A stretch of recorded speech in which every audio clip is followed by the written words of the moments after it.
आइएसपिएलनि दिनै मुसलपुराव नैथि गेम बेवहाय Tripura tribal area autonomous district council आरो कार्बि आंलं अट'नमास काउन्सिलनि गेजेराव नारा-नाथा बादायलायनाया सोलिगासिनो दङ। फार्स्ट हाफआव त्रिपुराखौ कार्बि आंलंआ गलसे सोनानै बिथांमोना देरहानानै दङ आरो बे मुसलपुर ओनसोलाव रोजा रोजा मानसिफोरनि बा रायजोफोरनि नुजाथिनायखौ नुनानै आङो गोजोननाय मोन्दों। जोंनि आइएसपिएल खुंनायनि जि थांखि बे थांखिखौ जाफुंसारनाय बायदि मोन्दों।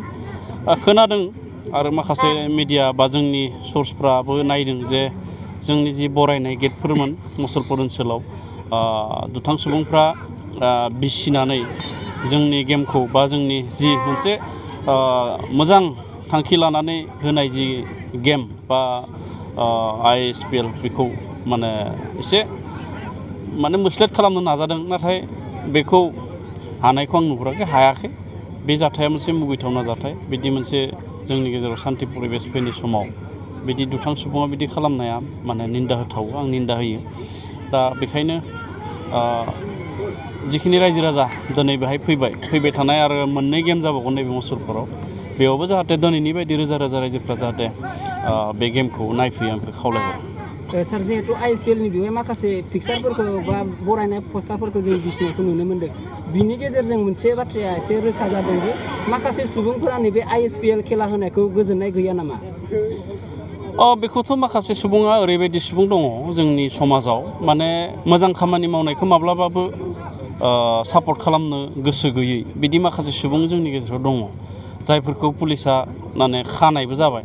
दा बेबायदि सुबुंनि थाखायनो जोंनि समाजा, जोंनि ओनसोला मोजां परिबेसा फैयाखै, मोजां थासारिया फैयाखै। दिनै गोजोन मोनसे फैदों।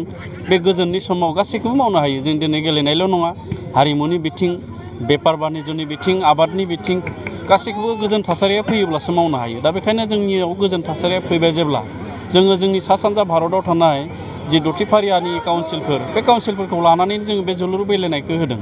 दा बेवहाय सा सानजा भारतनिफ्राय गोबां काउन्सिलाव बेवहाय बाहागो लाफैदों। मोननैल' काउन्सिल लाफैयाखै, जयन्ती आरो खासि। नाथाय बिथांमोनाबो मेसेज हरदों जे काउन्सिलाव देग्लाय बाहागो लानो हायाखैब्लाबो नेक्स्टआव बाहागो लागोन। दा बे जोंनि मोनसे अनलायनाय खौसेथि आरो गुबुन गुबुन काउन्सिलजों जोंनि बिटिआर काउन्सिला आदान प्रदान जानाय, एक्सचेन्ज जानाय, बेनिबो मोनसे थासारिमोन। नाथाय बेखौनो दुथां सुबुंफ्रा खुगाजों हाला, जुक्तिजों हाला, बिथांमोना माजों हागोन राहा नागिरनानै बेबायदि पस्टार बिसिलाबायनाया नैबे मुसलपुराव जादों, क'क्राझारावबो जादों आरो जोंनि उदालगुरियावबो गांसे गांनै पस्टारखौ बिसिनायखौ जोङो नुदों। दा बेखायनो बे मोजां थासारि नङा आरो बेबायदि खालामग्रा सुबुंखौ समाजा माब्लाबाबो लाय होनाङा। बे दोलो संगठननि खोथा नङा। जाय बिदि आखु दिन्थिदों, जाय बिदि आखु खालामदों, बेफोर समाजनिनो बेरेखा। उननि समावबो जों खुंगोन। बेखौ बेखायनो आइएसपिएल 2022 सिजन 1 होननानै होदों। दा बे उननि समाव हयथ' जोंनि बिटिआराव जायालाखानो सोरबा कार्बि आंलं बा डिमा हासाव बा त्रिपुरा जायखिजाया सिक्सटिउनेल काउन्सिला बेखौ खुंनो हागोन। दा बियो देग्लाय बोसोरनिफ्राय बे जालांबाय थासिगोन। दिनैनि बे खेला गेलेनायावथ' मोजां जादों। खोनादोंमोन आङो पस्टार बिसिखांनायनि उनाव जेब्ला दुथांखौ पुलिसा खायो, बे समाव गोबां सुबुङा गेलेनायखौ नायनो फैनाङा होननानै बादा होनाय बा हेंथा होनायबो खोनादोंमोन। नाथाय बेखौथ' रायजो राजाफोराबो सापर्ट खालामनो नों वेलकाम गेट बा वेलकाम पस्टार होनायाथ' बरायनाय बा होनायाथ' बे मोजांनि थाखायसो होदोंमोन। नाथाय बेखौ बिसिनायखौ पुलिसा खाबाय दायनिगिरिखौ नागिरनानै। बेखौ खानायनि थाखाय दाय जानानै सुबुंखौ बादा होनाय बा रायजोखौ बादा होनाय बा हेंथा होनाय, बेखौथ' रावबो गनाया। दा बिसिग्रा मानसिया सोर, माबे हान्जानि होनना फोरमायगोन?